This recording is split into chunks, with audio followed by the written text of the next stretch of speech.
रामपुर नाम का एक गांव था। उस गांव में गरीबों की बस्ती थी, जिसमें सरकार द्वारा बनाए गए घरों में कुछ गरीब परिवार रहते थे। अपना जीवन बहुत कष्ट में व्यतीत करते थे। उनके पास खाने के लिए कुछ नहीं था। कभी एक टाइम का खाकर और कभी बिना खाए ही सो जाते थे। उसी गांव में एक मुखिया जी भी रहते थे। वो सभी बस्ती वाले अपनी शिकायतें और सलाह लेने के लिए हमेशा मुखिया जी के पास ही जाया करते थे। मुखिया जी बहुत नेकदिल इंसान थे। वो सभी की मदद किया करते थे। एक दिन की बात है, उस बस्ती में एक बड़ी सी गाड़ी में एक बहुत बड़ा बिजनेसमैन आता है। उसका नाम रवि होता है। रवि अपनी गाड़ी से उतरकर बस्ती के एक व्यक्ति सुरेश को नमस्ते करता है और कहता है, मैं इन बस्ती वाले भाइयों से कुछ बात करना चाहता हूँ। क्या आप सभी बस्ती वालों को यहाँ बुला लेंगे? ये बात सुन सुरेश सबसे पहले दौड़ा दौड़ा मुखिया जी के पास पहुँचता है और कहता है, मुखिया जी, हमारी बस्ती में एक बड़ा धनवान व्यक्ति आया है और वो कह रहा है कि उसे सभी बस्ती वाले भाइयों से कुछ बात करनी है। ये बात सुनकर मुखिया जी थोड़े से परेशान हो जाते हैं और सोचने लगते हैं कि भला वो धनवान व्यक्ति हमारी बस्ती वालों से क्या बात करना चाहता है। तुम सभी बस्ती के सभी भाइयों को इकट्ठा करो और वहाँ लेकर जाओ, और इतने में मैं भी वहाँ पहुँचता हूँ। सुरेश ये बात सुनते ही सभी बस्ती वालों को बुलाने के लिए निकल जाता है। थोड़ी देर में उस धनवान व्यक्ति के पास मुखिया जी और सभी बस्ती वाले भाई इकट्ठा हो जाते हैं। नमस्कार मुखिया जी, मेरा नाम रवि है। नमस्कार रवि जी, क्या बात है रवि जी? गरीब लोगों से काफी लगाव है और मैं उनकी बहुत मदद करता हूँ और सम्मान भी करता हूँ। मेरे पास बहुत पैसे हैं और मैं उन पैसों से गरीब लोगों की मदद करता रहता हूँ। ऐसी ही मदद करते हुए मुझे आपकी बस्ती के बारे में पता चला है। मैंने फैसला किया है कि मैं हर हाल में आपकी मदद करूंगा। आप महान हो साहब, इसलिए आप हमारी मदद करने के लिए आए हो। मैंने आप सबके लिए पास में ही एक नई बस्ती बनाई है। आप सभी कल से ही वहां पर जाकर रह सकते हैं। ये उस जमीन के कागज हैं, लेकिन इससे पहले आप मुझे इस जमीन के कागज दे दीजिए, जिससे कि मैं दूसरे गरीब लोगों को खाना देने के लिए इस जगह का इस्तेमाल कर सकूंगा। गरीब लोगों की इतनी मदद कर रहे हो आप, भगवान आपको हमेशा खुश रखे। मैं आपको अभी इस जमीन का कागज दिलवाता हूँ। ये कहकर मुखिया जी सभी बस्ती वालों से बात करने लगते हैं और समझाते हैं कि यह हमारे लिए खुशियों की सौगात है, इसीलिए हम सभी को अपने घरों का कागज उस धनवान व्यक्ति को दे देनी चाहिए। ये बात सुनकर सभी बस्ती वाले अपने घरों के कागज लेकर उस धनवान व्यक्ति के पास इकट्ठे हो जाते हैं और उस धनवान व्यक्ति को अपने घरों के कागज सौंप देते हैं। रवि उन सभी कागजों को लेकर और उनसे कल फिर आने का वादा करके वहाँ से चला जाता है। अगले दिन सुबह इस बस्ती के सभी लोग अपना अपना सामान बांधकर उस धनवान व्यक्ति रवि का इंतजार करते हैं। तभी वहाँ पर रवि की गाड़ी आती है और उन सबके साथ पैदल पैदल चलकर उन्हें अपनी जगह पर ले जाता है। रास्ते में एक बहुत गंदी सी जगह पर पड़ती है। वहाँ पर खूब सारा कूड़ा करकट पड़ा होता है। वहाँ पहुँचकर रवि रुक जाता है और सभी बस्ती वाले भी रुक जाते हैं। तभी मुखिया जी उससे पूछते हैं, क्या हुआ साहब, और कितनी दूर है वो नई बस्ती, और आप यहाँ क्यों रुक गए हैं? अब से यही तुम्हारी नई बस्ती है। देखो तो कितनी बड़ी जगह है। अब से तुम सब यहीं टेंट में रहोगे, कूड़े कचरे के पास। कितना अच्छा है ना ये सब। ये तो धोखा है हमारे साथ। हमने तुम पर भरोसा करके इतना दूर हम आए, और हमने अपने घरों का कागज भी तुम्हारे भरोसे पर तुम्हें दिए, और तुमने हमारे साथ इतना बड़ा धोखा किया। ऐसा क्यों मुखिया जी? इस जगह के कितने फायदे हैं पता है? इतना बड़ा खुला मैदान है, चारों तरफ से खुली हवा आती है, और तुम्हारे बच्चे यहाँ पर खेल भी सकते हैं, और कचरा फेंकने के लिए आप सभी को कहीं दूर भी जाने की जरूरत नहीं होगी। ठीक है, अब मैं चलता हूँ। बस्ती वाले अपना सिर पकड़कर वहीं बैठ जाते हैं और अफसोस करते हैं कि उनके साथ इतना बड़ा धोखा हुआ है। उनके पास अब कोई और रास्ता नहीं था, इसीलिए वो वहीं अपना घर बनाकर रहने लगते हैं।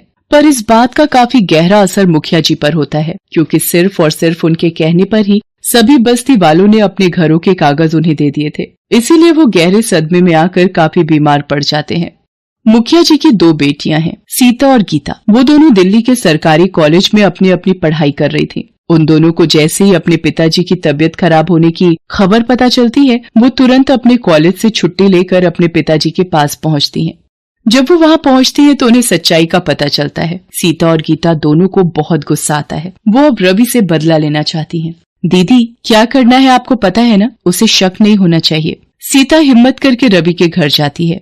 कौन हो तुम और क्या चाहिए तुम्हें? आप मिस्टर रवि है ना? हाँ, मैं ही रवि हूँ। आपको मुझसे क्या काम है? पास वाली बत्ती की जमीन आपकी ही है ना मिस्टर रवि? इसी बारे में आपसे कुछ बात करनी है, इसीलिए मैं यहाँ आई हूँ। मैं गोल्ड फाइंडिंग करती हूँ। हमारे एक्सपर्ट के मुताबिक आपकी जमीन में ढेर सारा सोना मौजूद है। सच में? मैंने सोचा था कि वो जमीन बेकार है, इसीलिए मैंने कुछ ही दिन पहले वो जमीन कुछ भिखारियों को दे दी है। ऐसी बात है तो अब वो भिखारी बहुत जल्दी करोड़पति बन जाएंगे। नहीं नहीं, मैं कैसे भी करके वो जमीन इनसे वापस ले लूंगा। आप बस ये बताइए कि आगे करना क्या है। सरकार की इजाजत लेनी पड़ेगी और सोने को निकालने के लिए भी बहुत सारी मशीन लगेंगी और उन मशीनों का खर्चा भी बहुत होगा। आप बस 2 करोड़ जैसी छोटी सी रकम का इंतजाम करिए, बाकी मशीन को लेकर आने की जिम्मेदारी मेरी है। ये बात सुनने के बाद रवि सोच में पड़ गया कि असली में उस जगह पर सोना है भी या नहीं। ये जानने के लिए वो सीता के साथ मिलकर उसी जगह पर जाता है। इतने में गीता जमीन में कुछ खुदाई कर देती है, छोटे छोटे पत्थरों को सोने की परत में रंग देती है। थोड़ी ही देर में सीता और रवि उसी जगह पहुंच जाते हैं और वो देखते हैं कि उसी बत्ती के कुछ छोटे छोटे बच्चे गोल्ड बॉल के साथ खेल रहे हैं। ये देखकर रवि हैरान हो जाता है। मैडम सीता, मैं अभी थोड़ी देर में आपके हाथों में पूरी रकम रख दूंगा। आप बस उन गरीबों को सोने की बात पता चलने मत देना। इसके बाद वो अपने घर के सभी सामान और कीमती वस्तुएं बेच देता है और अपनी जमा पूंजी सबको मिलाकर 2 करोड़ रुपए इकट्ठा करता है और सीता के हाथ में लाकर दे देता है। और फिर वो सभी बस्ती वालों के पास जाकर माफी मांगता है और उन्हें उनकी जमीनों के कागज लौटा देता है और उन्हें उनके घरों में वापस जाने के लिए कहता है। कल सुबह आप अपनी जगह पर आ जाइएगा, कल काम शुरू कर देंगे। ये कहकर सीता वहाँ से चली जाती है और अगले दिन सुबह रवि वहाँ पर आकर सीता का इंतजार करता है। वो सीता का काफी देर तक इंतजार करता है पर वहाँ पर कोई भी नहीं आता। इंतजार करते करते सुबह से शाम हो जाती है, फिर भी कोई नहीं आता। ऐसे इंतजार करते करते वहाँ पर पड़े एक सोने के कंकड़ पर उसकी नजर जाती है तो रवि उस कंकड़ को उठाकर देखता है। उस कंकड़ पर से थोड़ा सा पेंट हट रहा होता है। ये देखते ही उसे समझ में आ जाता है कि उसके साथ धोखा हुआ है। ये जानने के बाद रवि वहीं बेहोश होकर गिर जाता है। सीता और गीता की समझदारी को देख सभी बस्ती वाले उन्हें शाबाशी देते हैं और सभी को उन दोनों पर बहुत गर्व महसूस होता है। इसके बाद सभी बस्ती वाले अपना जीवन बहुत खुशी से व्यतीत करते थे।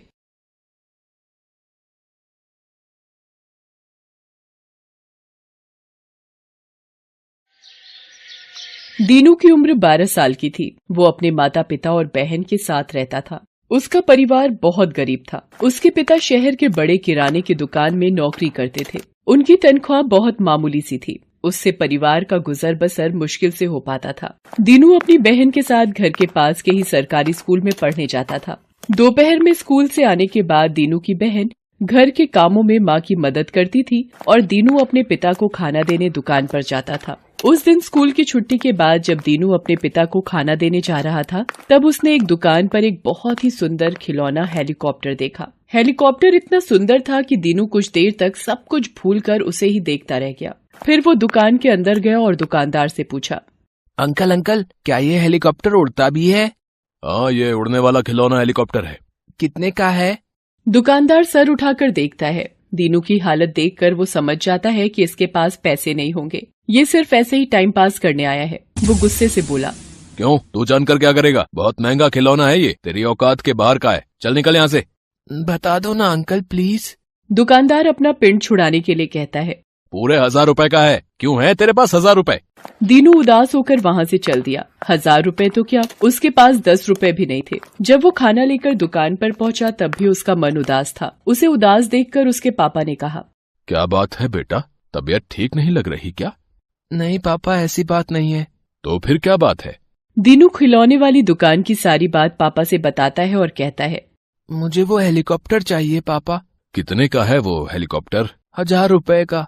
1000 रुपए का नाम सुनकर ही पापा घबरा गए। उन्होंने प्यार से उसे समझाते हुए कहा, बेटा, घर की हालत तो तुम देख ही रहे हो, ऐसे में 1000 रुपए कहाँ से आएंगे मेरे बच्चे? उन दोनों बाप बेटे की बातों को दुकान का मालिक सुन रहा था। उसने कहा, क्यों दीनू, तुम्हें हेलीकॉप्टर चाहिए ना? जी हाँ। ऐसा करना, तुम कल से सुबह सुबह दुकान पर आ जाना, ठीक है? मैं तुम्हें दूध की थैलियां दे दूंगा। उसे ले जाकर तुम पास के मोहल्ले वालों के घरों में दे देना। बस घंटे भर का काम है और इस काम के लिए मैं तुम्हें रोज 20 रुपए दूंगा। कुछ ही दिनों में तुम्हारे पास हेलीकॉप्टर खरीदने के पैसे जमा हो जाएंगे, ठीक है? ये सुनकर बाप बेटे दोनों खुश हो गए। दीनू ने अगले दिन से आने की हामी भर दी। फिर वो खुशी से उछलता कूदता घर गया और अपनी माँ और बहन को सारी बात बताई। भैया, मुझे भी दोगे ना अपने हेलीकॉप्टर से खेलने? क्यों नहीं गौरी, हम दोनों साथ मिलकर खेलेंगे। दीनू की इस बात से गौरी भी खुश हो गई। अगले दिन से दीनू समय पर दुकान पहुंचने लगा। वो घंटे भर का काम आधे घंटे में ही निपटा देता था। मालिक भी उससे बहुत खुश था। वो कभी कभी उसे 20 की जगह 30 रुपए दे देता था। महीना पूरा होते होते दीनू के पास काफी पैसे जमा हो गए थे। एक दिन, देखो माँ, गुल्लक कितनी भारी हो गई है। अब कुछ ही दिनों में ये भर जाएगी और फिर इसे तोड़कर मैं अपने लिए हेलीकॉप्टर लाऊंगा। माँ कुछ नहीं बोली, बस दीनू की बातें सुनकर मुस्कुरा दी। इस बात को अभी कुछ ही दिन बीते थे कि अचानक एक अनहोनी हो गई। उस दिन दीनू और गौरी स्कूल से लौटे ही थे। माँ उनके लिए खाना निकाल रही थी, तभी अचानक जैसे माँ के सीने में तेज दर्द हुआ और उनकी आंखों के सामने अंधेरा छा गया। माँ वहीं गिरकर बेहोश हो गईं। दोनों बच्चे डर गए। भैया देखो ना माँ को क्या हो गया। दीनू तो खुद ही डरा हुआ था। किसी तरह उसने गौरी के साथ मिलकर माँ को बिस्तर पर लिटाया और फिर अपने पापा को लाने के लिए बाहर भागा। दुकान पर पहुंचकर उसने अपने पापा को सारी बात बताई। सुनते ही पापा ने फौरन छुट्टी ली और दीनू के साथ भागते हुए घर आए। फिर पापा माँ को लेकर सरकारी अस्पताल गए। वहाँ पता चला कि माँ को दिल का दौरा पड़ा था। इलाज शुरू हुआ। इलाज में कई घंटे लग गए। देखिए, इनका इलाज तो हो गया है, कुछ घंटों में इन्हें होश आ जाएगा। अब आप इन्हें घर ले जा सकते हैं। मैं कुछ दवाइयाँ लिख देता हूँ, आप इन्हें वो दवाइयाँ आज से ही देना शुरू कर दीजिए। डॉक्टर ने दवाइयों का पर्चा लिखकर पापा को दे दिया। हे भगवान, इतनी सारी दवाइयाँ, इनको खरीदने में तो कम से कम 1000-1200 रुपए लग जाएंगे। घर पर तो 100-200 रुपए से ज्यादा नहीं होंगे। मालिक से ही उधार लेना पड़ेगा। इतना सोचकर पापा ने मम्मी को घर छोड़ा और फिर जल्दी से अपने मालिक से मिलने दुकान की तरफ चल दिए। लेकिन तब तक 9:30 बज चुके थे। दुकान का मालिक कब का दुकान बंद कर जा चुका था। हे भगवान, अब किससे मदद मांगूं? थोड़ी देर में दवाइयों की दुकान भी बंद हो जाएगी। डॉक्टर ने आज से ही दवाई शुरू करने को कहा है। कहीं दवाई न मिलने से दीनू की माँ की तबीयत और न बिगड़ जाए। यही सब सोचते सोचते पापा घर पहुंच गए। पापा को उदास देखकर दीनू सब समझ गया। वो तुरंत अंदर गया और अपना गुल्लक तोड़ डाला। उसमें 1000 रुपए के लगभग जमा हो चुके थे। सारे पैसे लाकर उसने अपने पापा के हाथ पर रख दिए। ये लीजिए पापा, और जाकर माँ के लिए दवाइयाँ लेते आइए। ये पैसे मैंने अपनी गुल्लक से तोड़कर निकाले हैं। मगर बेटे, ये पैसे तो तुमने... माँ हेलीकॉप्टर से कहीं ज्यादा कीमती है पापा। माँ ही नहीं रहेगी तो मैं हेलीकॉप्टर लेकर क्या करूँगा। आप देर मत कीजिए और जल्दी से दवाइयाँ लेते आइए।